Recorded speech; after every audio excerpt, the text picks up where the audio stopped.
Lights, camera, action. Action. Glad to be here. Yes, sir. To be honest with you. Okay, so we just gonna give you the floor. Yeah, so John Howard III, aka Crinkle, which is actually a family nickname that I've had for since my inception. I'm coming to y'all live from upstate New York, Schenectady in particular, and I want to tell you a little bit about myself in hopes that maybe I can reach some people that might need a cautionary tale. So not like any other typical black family, man, I grew up in a single-headed household. So my parents were married, but they separated when I was about 3. And I got an older brother that's 8 years my senior.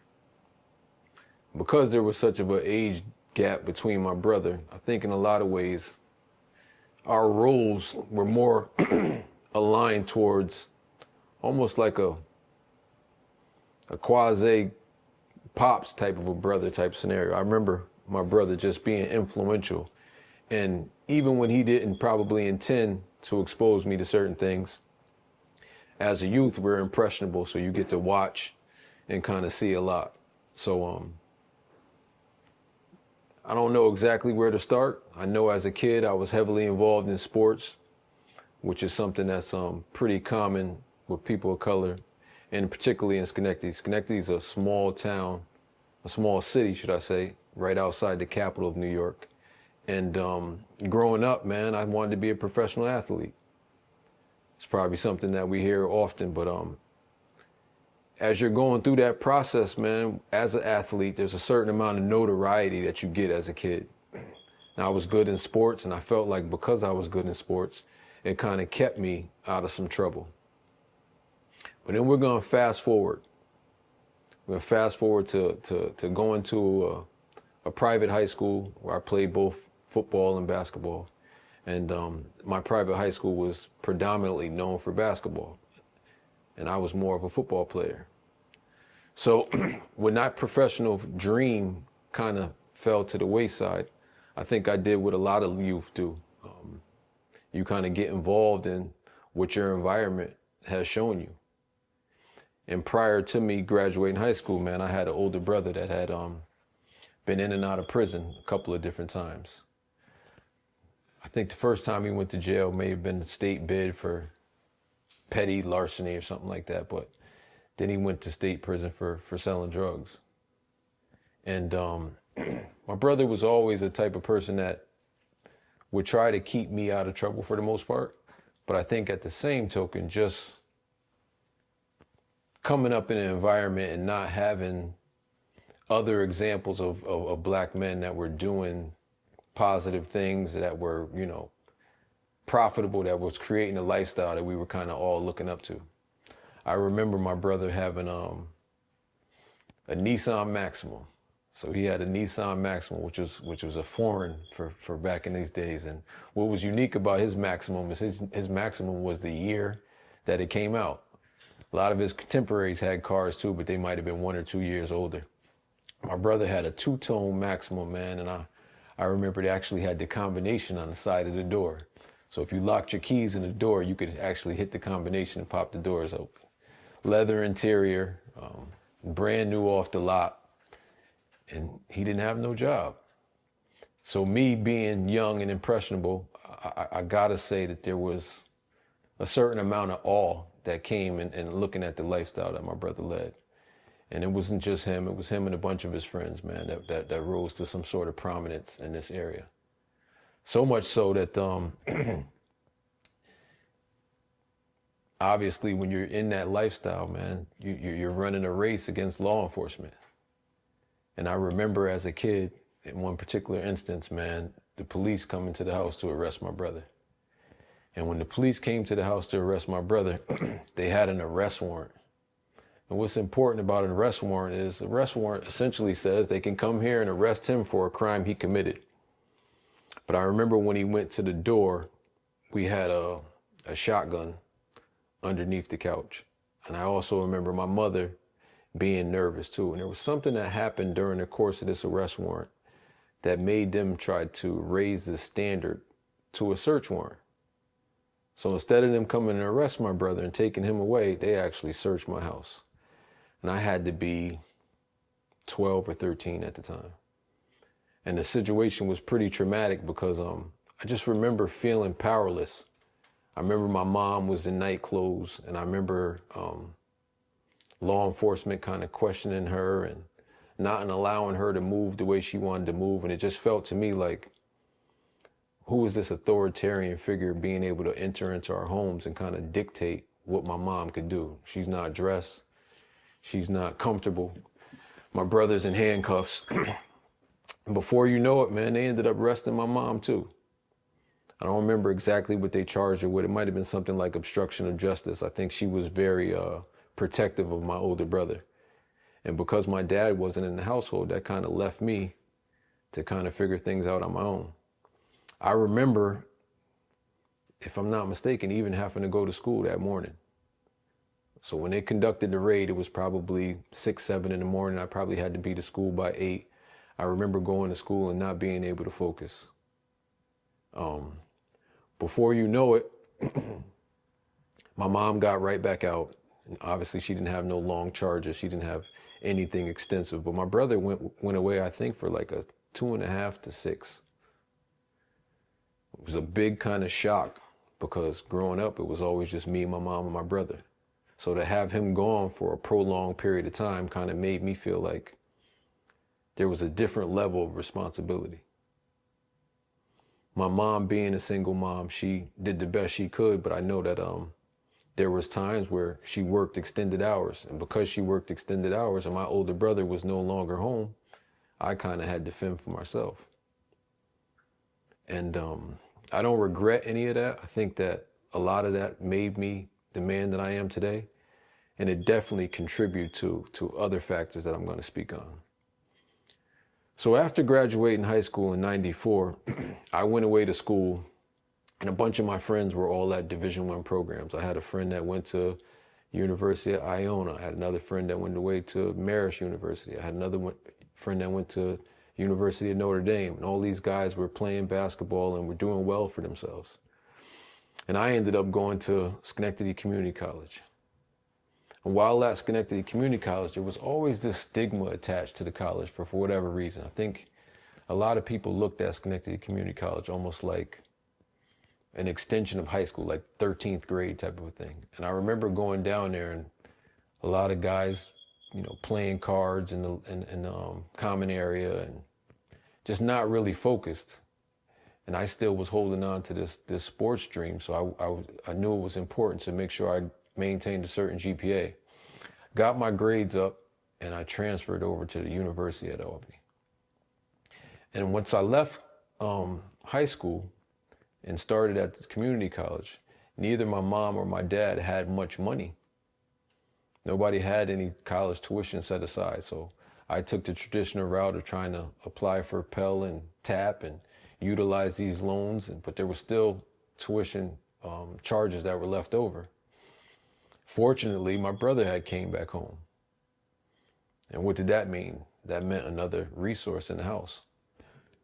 My brother was able to be a gap filler. He was able to pay certain bills and take care of certain things. And I remember I actually had a job. I was working at UPS part-time and I was going to school part-time. And it was a summertime and my brother was asking me, "Are you going to work?" And I said, "Yeah, I'm going to work." And he was like, "Yo, why are you going to work?" I said, "What you mean? I got to go to work." That was what was expected of me. That's kind of what I saw. I was going to school and going to work. So I remember him saying, "Yo, call in to work." And I'm like, this was kind of peculiar. I know it was a summer day. I don't know if he just wanted to hang out or whatever it was. This is what my assumption was. And I was asking him, "Why you want me to call in to work?" He's like, "Yo, call in to work." He said, "Yo, matter of fact, man, let me see your pay stub." And I remember my brother taking a look at my pay stub. And at this time, I was only working 20 hours a week because I was going to school full time. And I think I might have been making 10 or 12 bucks an hour. But after you put gas in the car, after you pay for lunch or whatever you're going to eat, there was very minimal money left over from that check. Fortunately, at that time, I was living with my brother and he was paying all the bills. So when he looked at my year-to-date net or my year-to-date gross. He looked at the pay stub and said, yo, you've been at this job for 10 months and you didn't even make 10 G's? I said, nah, what you expect me to make? I'm working part-time, I'm a student. He's like, yo, man, call them people and tell them you ain't coming to work. I said, you want me to call them and tell them, I'm sick or I'm not coming in? He's like, nah, man, call them and tell them you're not coming to work no more. And I remember, man, whether it was consciously or subconsciously, I probably wanted some approval from my older brother. I also felt an allegiance to him because he was paying the lion's share of the bills. He was taking care of me, essentially. So I remember I had a supervisor, his name was Nick Angelo, and I called him and I told him I wasn't coming. I didn't give a 2-week notice. I didn't give nothing. I just didn't come at all. And at that point, my brother and I hung out, man, and my brother ended up eventually telling me, yo, listen, you're going to have to figure out your lane. You're going to have to figure out a way to take care of yourself. Nobody owes you nothing. Your mother doesn't owe you nothing. Your father doesn't owe you nothing. And me as your older brother, I owe you absolutely nothing. You're responsible for you. And I remember feeling in some ways like a heavy burden was placed on my shoulders, but at the same token, I felt empowered at the same time. Because I think he was right. I do think that as human beings, man, we are responsible for our own individual journey. What happens in our lives is uniquely up to us. Sometimes people feel like their circumstances dictate their outcomes, but I think in that moment, man, I had not an epiphany, but an opportunity to mature and look at where I was at. And much like a lot of my peers, man, I got involved in drugs. I remember my brother giving me a pound of weed. And what was unique about this pound of weed was I had the foggiest idea what to do with it. I'm a person that's 48 years old, and still to this day, I've never smoked weed. Never smoked weed, I never drank alcohol. But here I am with a product that I know has street value, and I got to figure out a way to market it. How do I make this weed make money for me? So there was a place called Orion's on J Street. For anybody that's familiar with Schenectady, Orion's is kind of like a hippie store. They sold pipes, and they sold hemp. They sold all of these different types of paraphernalia, and it kind of looked what you would think was a modern day weed shop now. But there was actually no weed sold in there. But there was a digital scale, and there was packaging. And I purchased the digital scale and the packaging in order to package my weed. One of the things that I thought of, these small bags of weed that I could use to separate myself from everybody else that was selling weed, is that I could allow whoever my customer base was an opportunity to smash all the amount of weed they can get down into a bag. As long as the zip closed, they could have it. Not caring about what it weighs, not caring about what it smells like, not caring about how much I'm going to make at the end of the pound. If you can force it into this little bag and the bag seals, it's yours. And I remember taking that whole pound and bagging up all of these bags of weed and giving them to different people. But the people that came to me, I allowed them to make their own bags. And I ended up, selling that pound of weed. The problem is that by the time I got through the weed, because I wasn't renowned for it, my cost of living left me with the same amount of money that the weed was worth in the first place. So if I was paying $900 a pound was 16 ounces, by the time I bagged everything up, I ended up being left with that same 900. So I was able to afford another pound of weed, but I was still not in position to pay my brother back for the investment that he put in it up front. So after I did that for a couple of months or two, and I ran into a bunch of headaches, people not paying, people complaining, me not being accessible, me not being somebody that was renowned for doing that, I ended up getting involved in something else. Something that was a little bit more fast moving, something that would sell itself.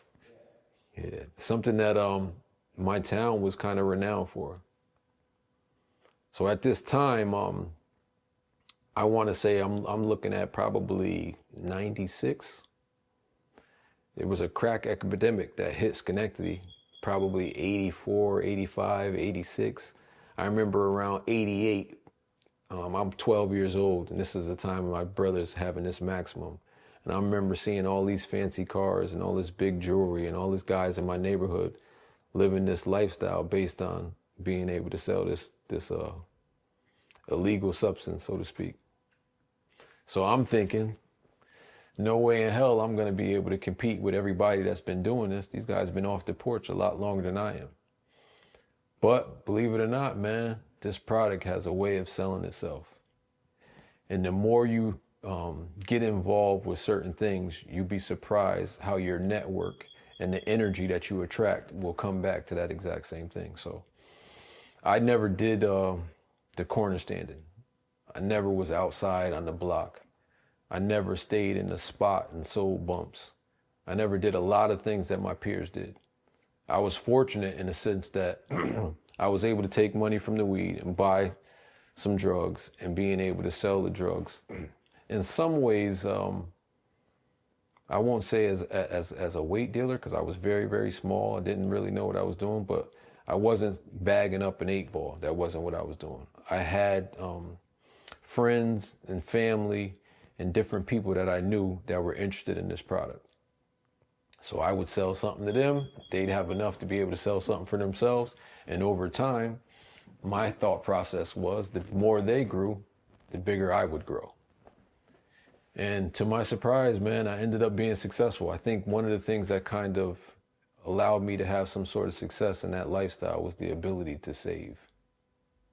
So a lot of people that I seen were spending money as fast as they were making it. And when you spend money as fast as you make it, you end up almost like a hamster on a wheel. It's just kind of a revolving cycle.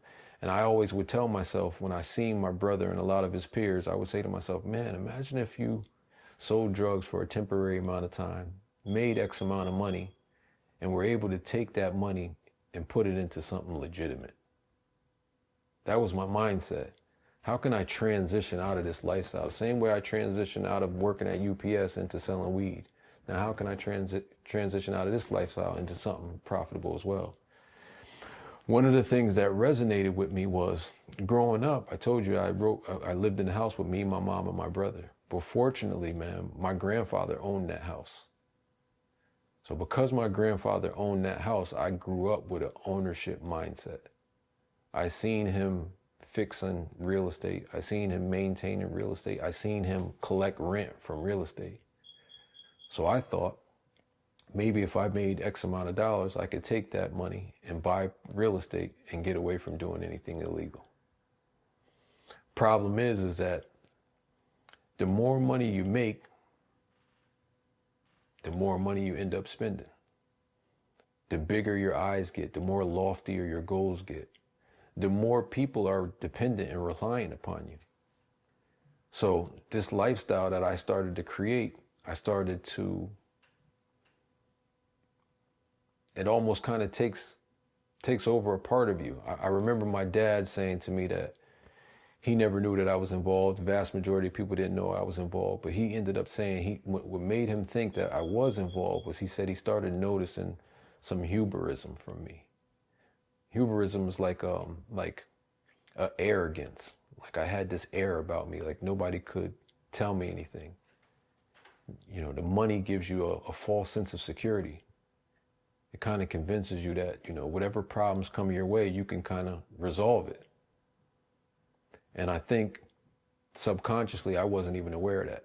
I wasn't aware that that was the image that I was projecting. I wasn't aware that people on the outside could see these changes in me. But what I will say is another thing that I think that I did uniquely to a lot of my peers was I still stayed in school. So I was pursuing a criminal justice degree, and I was paying my own tuitions from my proceeds from my illegal activity. And the goal at some point was to take an LSTATS exam and become an attorney and be on the opposite side. But the more and more I started learning about the law, the more and more I started seeing how inherently corrupt our justice system is. So the way the justice system works is it's very arbitrary. It's a situation where laws and law enforcement are imposed with racial bias. The way the system, they cloak it in a way that they claim that the justice system is supposed to be blind. But when you look at the number of people of color that are incarcerated relative to the number of people of color in the U.S. population, you see the disproportion. So you have to be able to say, if we only make up 13, 14, 15% of the population, how on earth can we make up 50% of the prison population? I think that as a person that gets involved in the criminal justice system, the policies, the legislation were large examples of the institutional racism that led to the prison pipeline, prison corporation pipeline. So in a lot of ways, it made me feel like, did I want to continue and getting involved in that and perpetuating that same system? Do I want to become an attorney that profits off of putting brown and black people in prison? Am I going to be comfortable with being an attorney that may have to represent somebody that I know is guilty, and I'm looking for a legal loophole to get him off? Am I going to be able to rest with the idea of knowing that I'm defending a pedophile, or I'm defending a terrorist, or a rapist, or a white supremacist? These are things that I started to feel like I didn't necessarily know that I had faith in being able to do. It didn't resonate with me. So I think that's what kind of launched me more into wanting to get involved in real estate opposed to law. And I ended up buying houses, renovating houses, selling houses. I ended up buying houses and actually holding on to them for owner occupied. And in the midst of me transitioning from anything illegal, I ended up getting arrested in 2004. I was a part of an investigation that included myself and 11 other individuals. And ironically, I had never been in trouble before. I wasn't the target of the investigation, but if you look up the case law, it says United States versus John Howard III.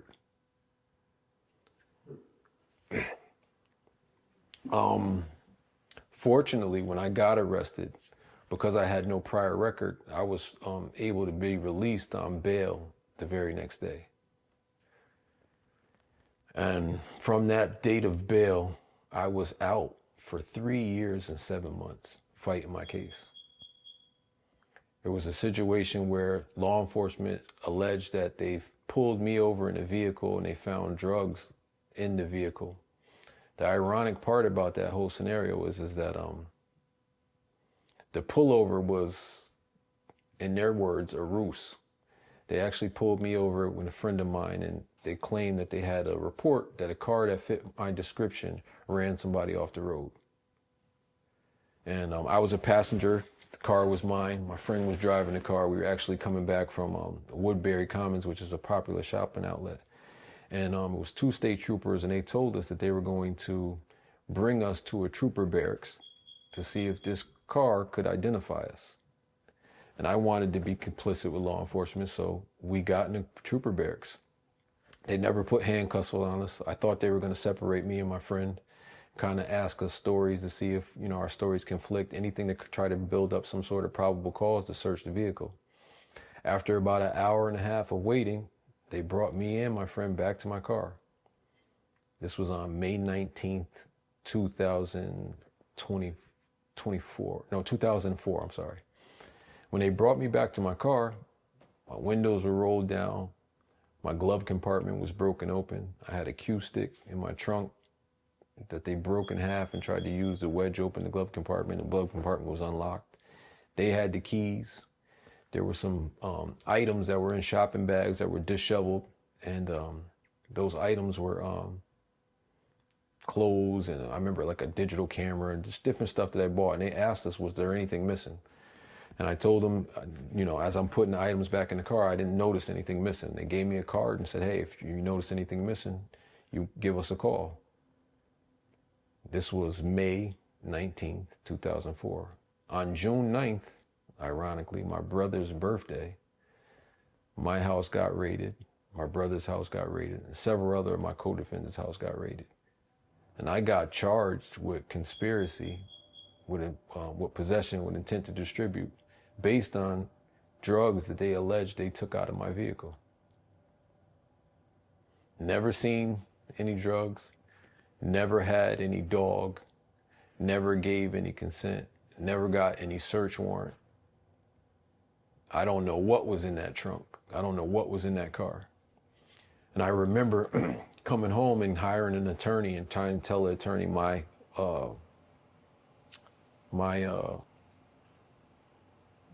tale of events, outlining that day, what had happened, only for us to find out that there was a wiretap. There was phone conversations. I ended up having a cell phone, and I had my brother's line on my cell phone bill along with my girlfriend's at the time. And they ended up tapping in my brother's phone and my phone and several other co-defendants' phones, but not my girlfriend's. So at that time, when we were home, when I was home, obviously on bail, I was trying to figure out what were the grounds for issuing the warrant for the wiretap. And everything in the wiretap application was relative to my brother. There was a bunch of information, there were statements, there were sales, no mention of me. And I will say, one of the nexus that they were saying that what they were believing that made them believe that the cell phones were my brother's and not mine was the fact that they were billed to an address that he owned. But the ironic part about that is, as I mentioned before, there was 3 phones, not just 2. So why would you exclude that 3rd phone? I believe they excluded that 3rd phone because they were listening to those phone conversations prior to getting a warrant from the judge. While I was home, I was trying to get a wiretap hearing, and the federal government would not acquiesce to a wiretap hearing. What they did give me was an illegal search and seizure hearing. And at that illegal search and seizure hearing, the quote-unquote evidence that they removed from the car that day on May 19th got suppressed. A district judge said, you can't say you're investigating somebody, you're following that person, you believe that they've got contraband or drugs or something in the vehicle, pull said vehicle over, make up a ruse to lower that person out of the vehicle, search the vehicle, bring them back and let them go. The judge said that you had various different means to search the vehicle. You could have got a dog. You could have asked for consent.